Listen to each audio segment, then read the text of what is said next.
रश्मि और अमर लॉकडाउन के चलते डेटिंग ऐप पर मिलते हैं। उसी बीच उनकी बॉन्डिंग बहुत अच्छी बन जाती है और दोनों एक दूसरे से प्यार करने लगते हैं। बस लॉकडाउन खत्म होते ही चट मंगी पट शादी। उससे पहले घर में बात तो कर लो। अरे माँ पापा कभी मना नहीं करेंगे। अमर की बात सुन रश्मि खुश हो जाती है। ऐसे ही दिन बीतते हैं और देखते ही देखते लॉकडाउन खुल जाता है, जिसके अगले ही दिन अमर अपने परिवार के साथ रिश्ता लेकर रश्मि के घर पहुंच जाता है। अभी लॉकडाउन खुला ही है और कोरोना तो खत्म भी नहीं हुआ, इसलिए ज्यादा कुछ ना करके अगले कुछ दिनों में छोटे फंक्शन के साथ शादी कर लेते हैं। अमर के पापा की बात पर सब सहमत हो जाते हैं। कुछ दिन बाद दोनों की शादी हो जाती है और रश्मि अपने ससुराल पहुंच जाती है। बेटा, शादी तो तूने अपनी मर्जी से कर ली, लेकिन बहू को बोल देना इस घर में हुक्म मेरा ही चलेगा, इसलिए अपना राज जमाने की कोशिश भी ना करें। माँ, रश्मि को यहाँ सिर्फ प्यार, आशीर्वाद और अपनापन चाहिए, पैसा या राज नहीं। बेटी की बात पर सास मुंह बनाए वहां से चली जाती है और अब वो हर रोज रश्मि को परेशान करना और ताने देना शुरू कर देती है। देखो, ये है आजकल की लड़की, इंटरनेट पर लड़कों से बातें करते हुए इन्हें शर्म भी नहीं आती, और यहाँ तो देखो कितनी सीधी सुशील बनकर दिखा रही है। मम्मी, शादी के रिश्ते वाले इंटरनेट ऐप से जब किसी को कोई दिक्कत नहीं है, फिर डेटिंग ऐप के जरिए मिलना किस तरह गलत हो सकता है? रश्मि के डेटिंग ऐप वाली बात सुन उसकी हैरान सास तुरंत तुनक कर पूरे घर को सिर पर उठा लेती है, जिसकी आवाज सुन अमर और उसके पापा भी वहां आ जाते हैं। हाय मेरी माता, इतना बड़ा झूठ! डेटिंग ऐप को इंटरनेट के जरिए मिली है बोलकर इस कलमुही को मेरे सर ला बिठा दिया। अरे नास पिटी, तुझे जरा भी शर्म नहीं आई? वहां न जाने कितने लड़कों से गुलु गुलु करके तुझे मेरा ही लड़का मिला था फंसाने के लिए। माँ, मुझे तो समझ नहीं आ रहा क्या बोले जा रही हो। डेटिंग ऐप इस्तेमाल करना कोई अपराध नहीं है, और तुम रश्मि को ऐसा कैसे बोल सकती हो? मैं भी तो था उस ऐप पर। पहले उसके लिए माँ से झूठ बोला और अब लड़ाई कर रहा है। सास और अमर की बात सुनकर रश्मि हैरान खड़ी रहती है।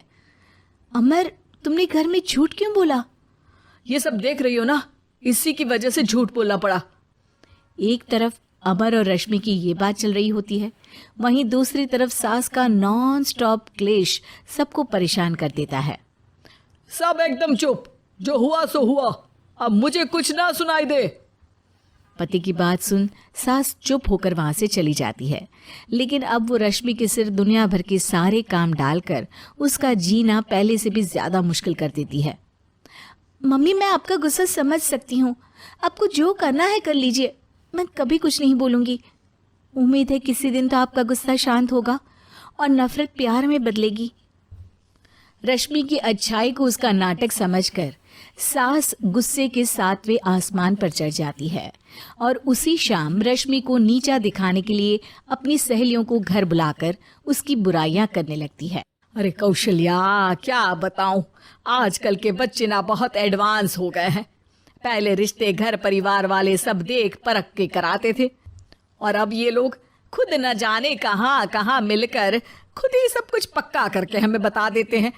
लड़की का कैसा दिन धर्म, कैसा ईमान, कैसा चरित्र कुछ नहीं पता, बस प्यार किया और घर लाकर बिठा देते हैं। अरे ऐसा क्यों बोलती हो? आजकल बच्चे अपने आप में बहुत समझदार हो गए हैं, और फिर पूरी जिंदगी तो उन दोनों को ही साथ निभानी है। अपनी पसंद से शादी कर भी ले तो क्या दिक्कत, तू ही देख ले, पहले इतना अच्छा बेटा और अब सोने पर सुहागे जैसी सर्वगुण संपन्न बहू।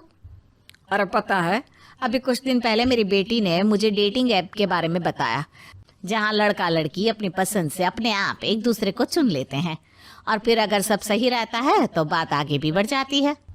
अरे इसमें इतना खुश होकर क्या बता रही हो? ये तो गलत है। न जाने कौन क्या है, कितना झूठ कितना सच है। अरे पर सोचो, जब तुम किसी के बताए रिश्ते को देखने जाते हो तो क्या एक ही बार देखने से सच झूठ का पता लगा सकती हो? जरूरी नहीं कि बच्चों का लिया फैसला हमेशा गलत हो। अरे बहुत बार हमसे भी तो गलत फैसले होते हैं ना। अच्छे बुरे लोग तो हर जगह मिल सकते हैं, फिर इसमें सिर्फ बच्चे ही गलत कैसे? सहेलियों की बात सुन सास सोच में पड़ जाती है और इसी तरह कुछ दिन बीत जाते हैं, जिसमें ना तो वो रश्मि को परेशान करती है और ना ही कोई ताना सुनाती है, जिसे देख रश्मि परेशान हो जाती है। मम्मी, आपकी तबीयत तो ठीक है ना? कुछ दिनों से देख रही हूँ आप मुझे कुछ बोलती ही नहीं। तो मेरा परेशान करना ज्यादा अच्छा लगता है क्या? नहीं, आपकी शांति उससे ज्यादा परेशान कर रही है। शांति इसलिए है क्योंकि मुझे एहसास हो गया है कि गलत तुम लोग नहीं, मेरी सोच है। प्यार तो एक सुंदर एहसास और शादी खूबसूरत साथ है। अगर ये साथ सच्चा है तो कहीं पर भी किसी भी तरह जुड़ा हो, उससे कोई फर्क नहीं पड़ता। आप कौन है?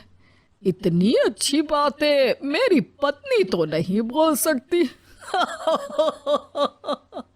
क्या आप भी?